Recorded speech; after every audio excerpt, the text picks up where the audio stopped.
These are the assembly instructions for my birthday card, shaped like the number 50.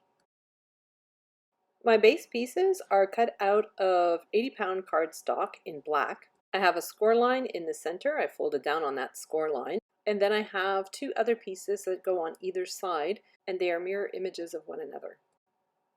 I have 4 panels that decorate the interior of the card, and each panel has a different theme. I'm starting with my first panel. The base layer is holographic craft board. The next layer is patterned cardstock. And then I have a pink solid layer to go underneath my glass. I've cut the word cheers out of adhesive foil. I've applied it to some black cardstock. I've cut the glass out of foil craft board, so I have 3 layers. I'm just going to glue them all together and stack them up on top of one another. For the drink, I have some lime colored glitter cardstock, which I'm just gluing to the bottom of my glass. Next, I'm assembling my slice of lime.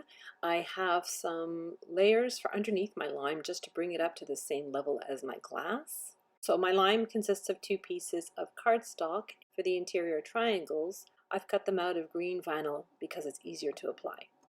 I'm gluing my patterned cardstock to my holographic craft board, and I'm making sure to maintain an even border all the way around the edges. I'm gluing my margarita glass to my pink layer, and I want to make sure to leave enough room on the right hand side for my lime and enough room on the left hand side for my cheers sentiment. Then I'm just gluing down my pink layer and setting that whole panel aside for now. So next I'm working on the second panel.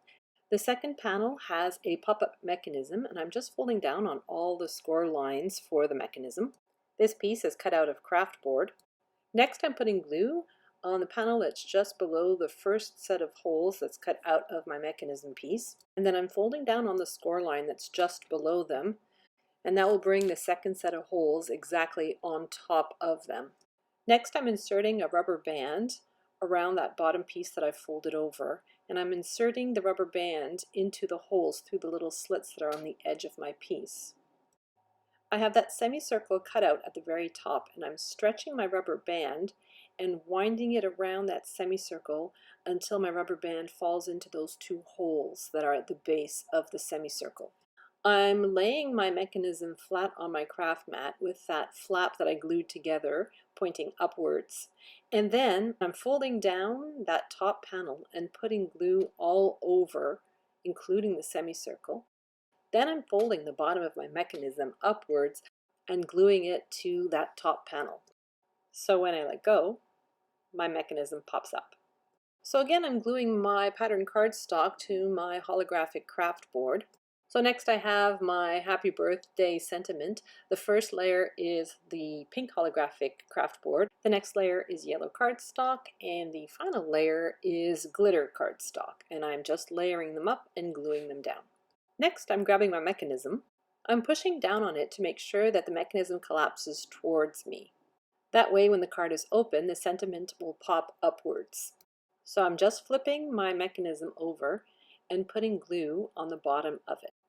Using the measurements on my craft mat as a guide, I'm adhering it to the center of my panel, and then I'm gluing my sentiment on top, making sure that the bottom of my sentiment doesn't go past the bottom of the groove in my panel. So now I'm starting on my third panel. I'm gluing my pattern cardstock to my holographic craft board. And then I have my cake pieces, starting with black cardstock, then yellow cardstock, and glitter cardstock for the cake tiers, and 2 different shades of pink for the icing and the cake stand. Then I have the 50 and Fabulous, which I've cut out of silver adhesive foil. I adhere that to a black offset. And I'm just gluing both those elements down to the panel. So for the fourth panel, I'm gluing down my pattern cardstock to my holographic craft board. Then I have my tuck and fold panel that I've cut out of black cardstock, and I'm just going around the perimeter of this frame piece and folding down the semicircles in the triangular shapes, just working my way around the piece until all those little tiny slivers are folded down. Next, I'm putting glue on the back of my frame, and I'm adhering it to a silver foil craft board panel. So next I have a little note card folded in half, and I'm putting glue on the back of it and gluing it down to a similarly shaped larger piece. And then I'm gluing that piece down to the center of the frame that I've created. And now I'm just gluing my frame piece down to my fourth panel. So next I'm going to work on the 50 that belongs on the cover. So the first layer is that silver craft board, the next layer is black cardstock. On the bottom of the pink layer I've actually put craft foam to give it a little bit more dimension, and I've topped it off with blue glitter cardstock. I'm just adhering all those layers on top of one another. So next I'm cupping the little flowers that I'm going to use to decorate the cake. I'm using a foam pad and a stylus. It's actually a cake decorating tool.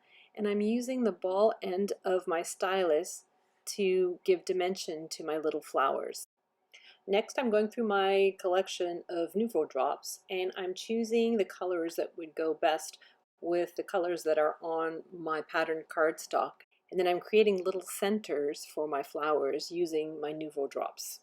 So next I'm gluing down each one of my panels to their respective bases. Next I'm gluing down the flowers for the layers of my cake. So I'm just putting a dot of glue on the back of each flower and then just placing them. I have two hinge pieces to connect the two outer panels to the central panel of my card.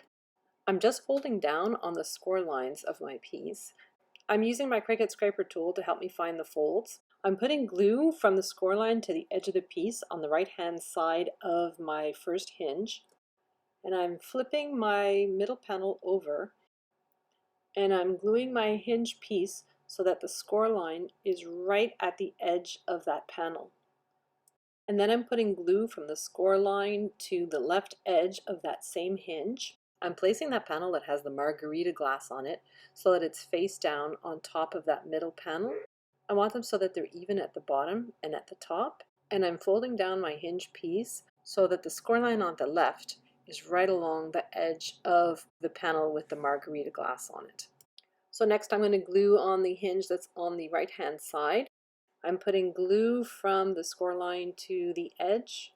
I'm gluing the left side of my hinge to the left panel, making sure that my score line is exactly on the edge of the panel. And then I'm putting glue from the other score line to the edge on the right hand side of my hinge piece.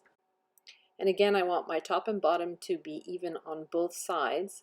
And I'm just gluing my hinge to my right hand panel, making sure that the edge of the panel on my right side is exactly on that score line. Now I've cut two lengths of this very thin ribbon, approximately 9 inches in length. I'm using my craft mat as a guide, and I'm using this very thin red line tape. I'm just adhering it to the edge of my back panel and my cover panel. I'm adhering one end of my ribbon to that red line tape, and then I'm covering the ribbon itself in red line tape. I'm gluing down my cover piece, my 50, to the front panel of my card, and then I'm going to cover the 3 remaining panels of my card, so this is the exterior of my card, with that holographic craft board. For the front and the back cover, I'm going to remove the liner on my red line tape and then glue on my panel. Now I'm just using my bone folder to apply pressure to all my panels and make sure that everything's glued down securely.